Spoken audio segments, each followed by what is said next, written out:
Download this code from codegive.com, link in the description below. Certainly.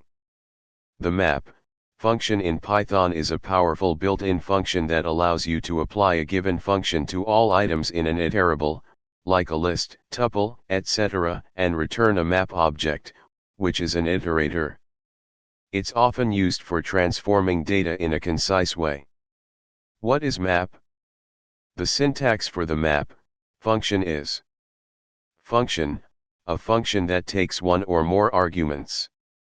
Iterable, one or more iterable objects, like lists or tuples, whose elements will be processed by the function.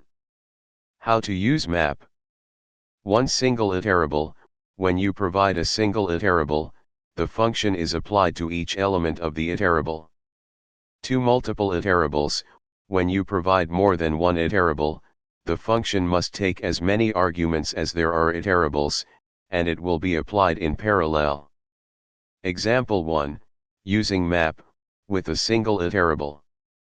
Let's say we want to square each number in a list.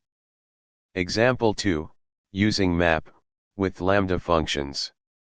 You can also use lambda functions, anonymous functions, for a more concise approach.